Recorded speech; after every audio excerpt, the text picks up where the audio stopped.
The Battle of the Beltway won by the rookie head coach. Oh, wait, that doesn't work. Both John Harbaugh and Jim Zorn in their first seasons. But the Battle of the Beltway won by the rookie quarterback. Now that works. Hey, how are you, folks? Jason Horowitz. Glad to be with you on the Subway postgame show on CBSSports.com. And yes, Joe Flacco was the winning quarterback between the Ravens and the Redskins.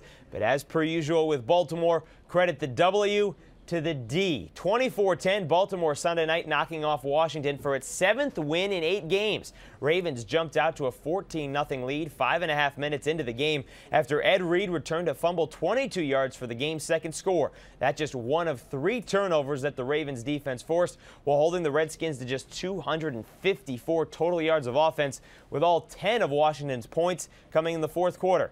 The Skins have dropped 4 of 5 after beginning the season 6-2. More on that in a sec, but you have to give so much credit to Rex Ryan, the defensive coordinator for the Ravens, and his unit. Since losing by 20 to the Giants, the Ravens have won 3 straight, outscoring its opponents 94-20 and giving up 205 yards a game in those 3. Overall, Baltimore has the second best total defense, second best pass defense, despite losing key components all year to IR during the season. Still have a ferocious front 7 and the 3rd best rush defense in the NFL. And next week will be a battle of 1 against 2. Steelers, the best statistical defense, against Baltimore with the 2nd best. The game will be in Baltimore, and if the Ravens can win, they would, for the time being, have first place in the AFC North, with a trip to Dallas and then a home game with Jacksonville still remaining on the schedule. As for the Redskins, the last 5 games have really been tough to watch if you like offense. Since beating Detroit to get to 6-2, they have averaged just more than 10 points per game.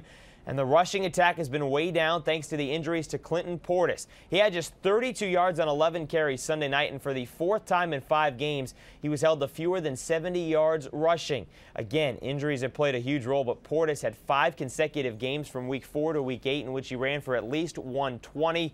But since then, just 1 game over that mark, the 143 against Seattle. And again, that's the only game that the Skins have won since. All right, so they're now at 7-6. It'll be a tough road for Washington to make the playoffs. Dallas, Atlanta, Philadelphia, and the loser of the Carolina-Tampa game tonight are all still in front of the Redskins for the 2 wildcard spots in the NFC. Now, the schedule is manageable. Trips to Cincy and San Fran with a home game against Philly sandwiched in between, but they have to get healthy or this once promising season, well, it'll be out the window. For more on either of these 2 teams, this game or the rest of Week 14, be sure to stay with CBSSports.com. That's it, though, for this edition of the Subway Postgame Show. I'm Jason Horowitz. Take care, folks.